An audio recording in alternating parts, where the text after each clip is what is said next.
Good morning. By midlife, many of us will be tested by a traumatic life experience, which I call a personal plane crash. These midlife jolts can either propel us or derail us, taking us back to square one.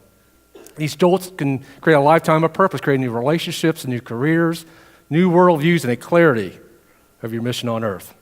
That jolt came to me on January 15th, 2009, when I survived the plane crash known as the Miracle on the Hudson.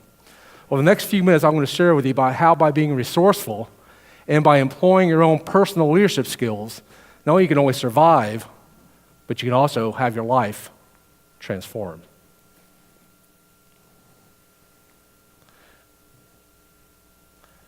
As we crossed over the George Washington Bridge, I think everything that I learned and everything that I trained for came into play. For the 10 years prior to that day, I was the head of security for a guy by the name of Tony Robbins. You ever heard of Tony Robbins? I had a chance to travel with him, but I learned and absorbed everything that he taught in addition to all the people that he hung with. So now I have the opportunity to go all over the world and share these lessons and strategies from that day. And my goal for you today is this. You might hear one or two things I'm going to share with you. This is the next time you face your own personal plane crash, which might be a fire, a flood, a health scare. Can you go ahead and start that for me, please? Health scare, anything that might be. Nobody will survive it, but grow from it, and also learn a lot of different things about your life. As we crossed over the bridge, I did two things. First thing I did is I prayed. For whoever that dude is up front, man, just get me down to one piece. I don't want to come back in multiple body parts. The second thing I prayed for is the last person I spoke with, who was my client in Brooklyn, to call my wife to tell her that I loved her. And the third thing is I prayed to God to forgive my sins. I don't want anything between me and God this point. We're going down. I want to go up, and it's not looking good for me right now. Second thing I did is I reached down in my briefcase and got my wallet out and shoved it down in my pants. Well, something did happen. It looked like it was probably going to happen. At least they could claim my body. As we crossed over the bridge, about 60 seconds later is when we crashed into the river. And it was a hard hit. When we hit, I went all the way back in my seat and all the way up in my seat, just like that. When I came back up, I looked out the window because I was in seat 15A, and I saw light. So I knew I had a shot, but I wasn't out. Because if you saw the plane landed, water started coming in immediately. And depending where you were on that plane, I was towards the back of the plane. Water was running from ankle knee to waist deep, just like that. Now my game plan was get to the aisle, get up, and get out. But when I got to the aisle, something happened that only changed that day for me, but probably changed the entire direction of my life. My mom kicked into my head. My mom passed away in 1997, but there was something she would tell me when I was a child that popped into my head at that moment. It was, if you do the right thing, God will take care of you. And the right thing for me was you help other people first. So I went towards the back of the plane to see if anybody needed help. And I got behind everybody, and I started making my way like everybody else. Now you got to remember, towards the back of the plane, it was about waist to chest deep water. So every time you took a step, you ran into something, and you couldn't tell what you were hitting because it was so dark. But the first light that I saw was on the right side of 10F.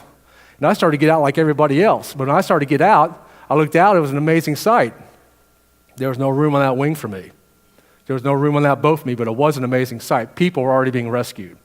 I don't know who said this, and I give them 100% of the credit when they said that the crew got everybody down that day, and the crew and passengers got everybody out, but the real heroes of the day were the first responders. And the first of the first responders was the New York waterways, the ferries. They were there about 2 minutes after this plane crashed. Now, if you look at this picture, you notice I'm holding on to a lifeboat, and the reason why is this. I don't know anybody here knows anything about the Hudson River. I've learned a lot about it. It's got a very fast current. This plane was actually floating down the river while this was going on.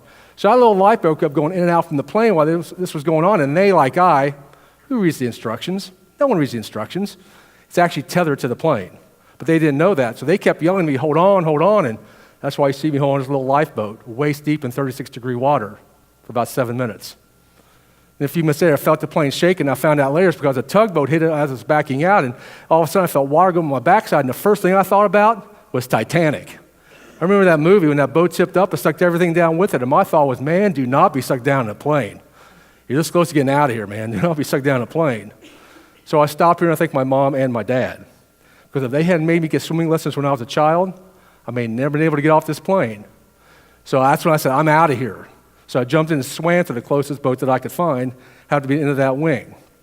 Anybody here seen the movie Sully? Anybody? A few people? Remember that movie, that ferry they had a plastic ladder they rolled down? That's the kind of ferry I went to. So when I got there, I got my backside up close, and they're yelling, climb. I yelled up, can't. Then I heard my mom again, because the word my mom hated most in life was the word can't. See, if you grew up in our house, you said, I can't, and my mom said, if you can't do it, you're going to do it. See, after she passed away, I realized my mother's whole worldview was if you can't, you must. So I got one arm up, and I felt somebody grab it. Got the other arm up, I felt somebody grab it. To this day, I do not know who these two gentlemen are. They threw me on that ferry, and that's where my miracle started turning into my mission. See, I've had the opportunity to go to places like Fort Hood. I got to go to Oklahoma a few years ago after those tornadoes. A few years ago, I went to the eastern shore of North Carolina after Superstorm Sandy. And just last fall, I got to go to Pompano Beach after Hurricane Irma. And one of the things I find out is this: people like me get taken care of. But often, those people go through these traumatic life experiences, go into a depressed state. But I didn't. See, people kept telling me that I was going to have depression, that I was going to have PTSD, that I was going to have need therapy. But I didn't. I started asking myself, what's the difference between me and them? And that's what set me on this mission. And not only go out and speak around the world, but also see how I could help people who've been through a traumatic life experience. So about 4 years ago, AARP magazine called me and wanted to interview me. And candidly, I didn't know why they wanted to interview me. I knew nothing about AARP, and candidly, I thought I was too young for it anyway. But when they called, they said they found out that I'd helped the American Red Cross raise over $8 million, and they wanted to know the strategies I used to grow from this experience. So I agreed to do the interview. And this is the interview right here. It's in AARP magazine. And when they shared a term with me, it's called PTGS, post-traumatic growth syndrome. It's how do people grow from a traumatic life experience to go into a depressed state? And what I've learned is depression is a state. Depression is a state just like joy or happiness or hope, and any state can be changed just like that. So you can be happy one moment, and you can be sad the next moment, right? And you can do it by one of three ways. First way, and the fastest way, through your physiology, the way you move your body. This is why you keep seeing me move. This is how I manage my state when I'm on stage. The second way is through your internal dialogue or the questions you ask yourself, and that's how I managed my state that day on the plane. And the third and most powerful way is through the power of focus, because where focus goes, energy flows. See, the question I asked myself that day on the plane, and I continue to ask myself, is how can I add even more value and enjoy the process? And I've realized enjoying the process is probably the more important part. So you can add value all day long, but if you're not enjoying it, you're not happy. How many people you see go to work every single day? They're adding value, and they hate their jobs. So I learned that you can by managing your state, you can grow from these traumatic life experiences. The second thing I realized and learned is something that Tony taught me and teaches all of his audiences, that the meaning you attach to something produces the emotion of your life, and emotion is your life. Meaning equals emotion, emotion equals life. You should write this down or memorize this. This is the most powerful tool you can use because meaning informs your emotional state. So you can build a ladder of positive and empowering meanings and effectively change the direction of your life. And it all starts with becoming conscious of the meanings you are constantly creating. This technique is called reframing. And it's the most powerful tool you can use to change the meaning to anything. And that's when change and growth happens. Growth in your relationships, where you start focusing on other people instead of your own personal significance. Your careers change, where you may be working for a company or an organization now, but you say, I want to maybe work for non-for-profit or become an entrepreneur. And the third way you can grow is through your worldview, and that's the way I grew the most. See, I'm not proud to say this, but I was pretty judgmental back then. I would size people up pretty quickly. But I witnessed something when I was in the green room of the early show, and I saw some guy go into rage, and me, like everybody else, was like, what's wrong with this dude? But all of a sudden, I found out that this guy was going through a divorce. He lost his job. And I said, how many times in my life have I judged somebody this quickly and it's cut off a relationship or an opportunity? I said, if I can just change that one thing, become less judgmental, do what Martin Luther King said, judge people by the content of their character, know the backstory. And that changed everything for me. That's why I'm here today, because I changed my worldview. And that's what my midlife jolt did for me. See, midlife jolts can either derail you or propel us into reclaiming and remaking our lives instead of becoming devastated and demoralized. Listen to me. Everybody in this room is going to have a personal plane crash in your life. And that's something that's going to happen. It's going to be up to you to choose how you handle it. See, the events of January 15th, 2009 were out of my control. But one thing I could control, or two things I could control, was the way I managed my mind and the meaning I attached to things.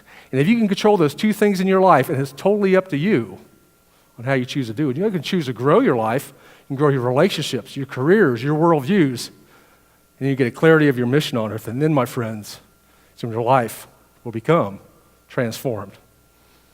See, if I have the honor to ever speak for you, I do a much longer keynote version of this, And I do also workshops and trainings. But some of the organizations that really like and sort of appeal to this are first the sales organizations. I had 31 years in sales. I was a top producer in every company I was with. So I do a lot of sales conferences and sales kickoffs because they love the story about leadership, but also about overcoming adversity in challenging times. The second kind of organization is financial institutions, banking, especially banking associations. I've spoken over 20 banking associations and 10 credit unions and 5 major life insurance companies across the world. Also, I do a lot of safety days in the manufacturing environment because I can come and talk about risk assessment and anticipation. And also in healthcare, because they love to talk about leadership and overcoming adversity. And then the final area, which is pretty evident, is first responding units, whether it's fire, law enforcement, medics, or even now the military. I just spoke at MacDill Air Force Base for 19,000 service people. So I speak to all these type of different organizations. So if and when you'd ever want to check me out, you can check it out. We have references for all these different areas, but I really appreciate the opportunity to be with you today. And before I get off stage today, I just want to give you an opportunity because I want you to leave with something. If you would text 797979 and put the word Brace for Impact in, you can take a picture of that. I'll send you a free video of what's called Overcoming Adversity in Challenging Times. Sort of a mini version of what I just talked about. So you can go home and check it out, and it's me just talking about this subject in a more defined area. Because I speak really about 12 different areas. And in my book, Moments Matter, I really go detail, and this is one of those areas I talk about. So I want to say thank you for having me. I'm honored to be here today. Angela, thank you for inviting me. I say may God bless you, and may God bless your organizations, but most importantly right now, may God bless the United States of America. Thank you for having me today. Thank you.